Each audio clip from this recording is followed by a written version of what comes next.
It's finished today. Altrincham 0, Wrexham 2 in front of 3,145 at the J. Davidson Stadium.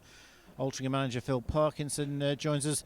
Phil, after the disappointment of Boxing Day and the heavy defeat at Stockport County, we were looking for a result and a performance today.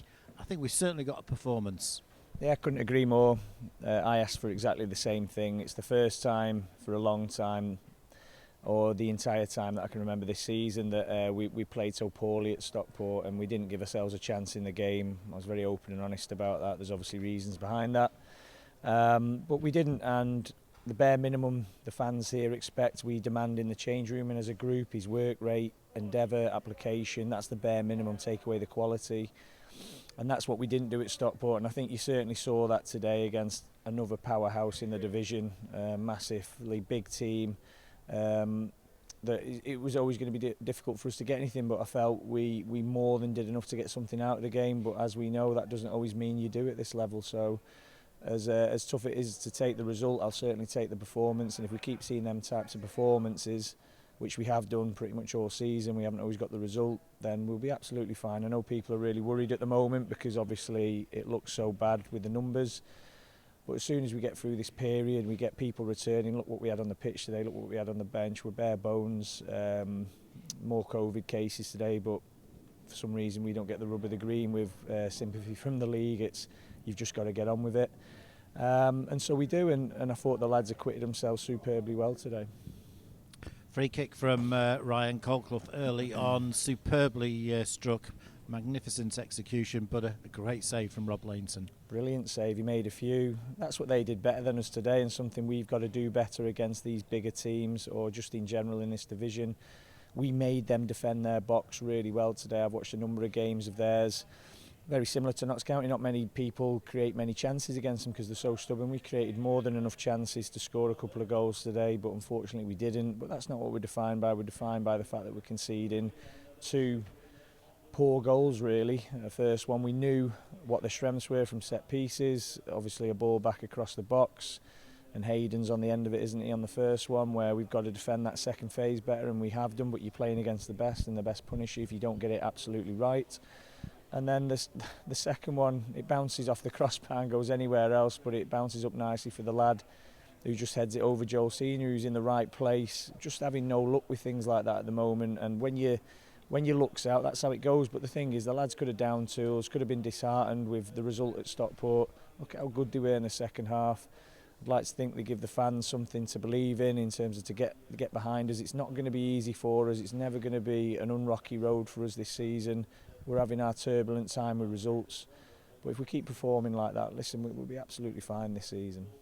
And Wrexham are a side they've struggled to score goals at home, but they haven't had that problem away from home. So that's the sort of game that could have got away from us 3 or 4-0, but it never looked like that. And we, right until the last 5 minutes, were in with a chance of taking something from that game. Well, for me, the second half, again, you might see it differently, Brian. I thought we were in the game in the first half. We obviously conceded 2 goals, which we don't give ourselves a chance then, do we? We all know that. That's our Achilles heel at the moment.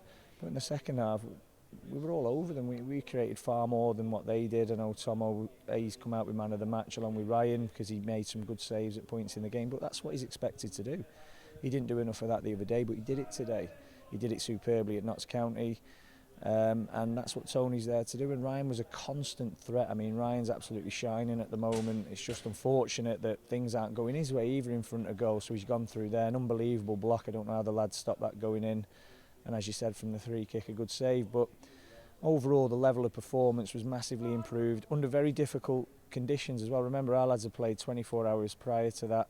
You would think we would be flagging at the end. I felt they were flagging at the end. And like you said, we could have gone on and got something. But they're a good team. They're one of the best in the league. And that's why they're right up there, because they don't give away much. And defensively, they were very strong, but we asked lots of questions throughout the second half. And in the end, they resorted to time-wasting tactics. And I wouldn't say they were rocking, but they were struggling. Yeah, I felt they looked a bit panicky at the end, to be honest. And that's why I thought we could have got something. We went all out. We took a massive risk with playing Dan Mooney. He told me, filled me with confidence that he felt he looked at the intensity of the game that he could give us a certain amount of time.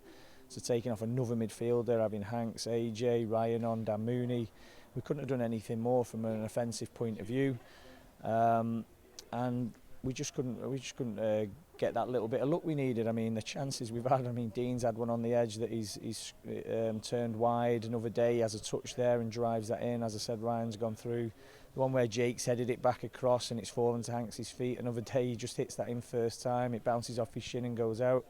Things like that earlier on in the season were flying in for us, and they will again. And as I said to you, my biggest role at the moment is having a very thick skin to all the negativity that surrounds the run of results that we've had, and I have to accept that. I know that's not good enough, but I'm a realist. I know what we're up against every week, but I can see the performances.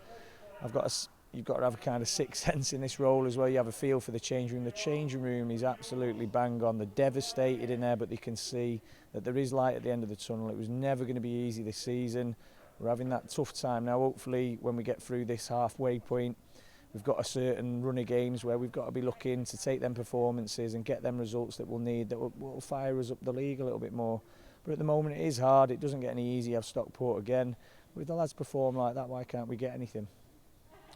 And we've had a good season to date. It's finishing on a bit of a low with a poor run in terms of results. But whilst it's Stockport County coming here for the first game of 2022, there's absolutely no reason why we can't continue and make this a successful season. Absolutely, a successful season, survival. Let's not get away from that. That is a successful season for us. We've got to be competitive at this league. I'd like to think we've shown that we can do that. We're in every game. We weren't in the game at Stockport. That's one game in 20 that we weren't in.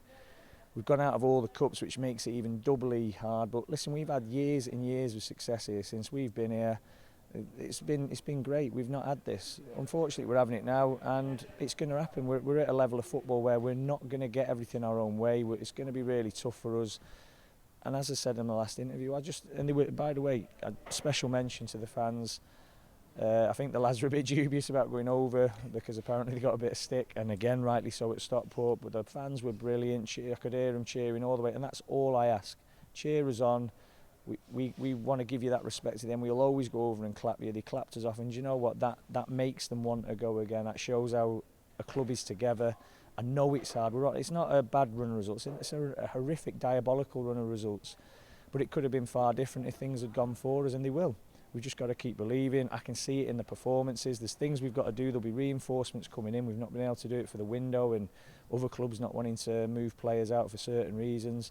We're doing everything we can to be as competitive as we can in this division. The board are backing every move that we make, but unfortunately we aren't able to spend $250,000 on one player. They have about 4 players in there who are on probably my entire budget. So there's got to be an element of realism, but money doesn't make a good team. We've got a good team, and we'll churn out them results before you know it. Yeah, I'd be surprised if it's as many as 4 actually. But looking at the transfer window and the new year, clearly we're looking for a number 9.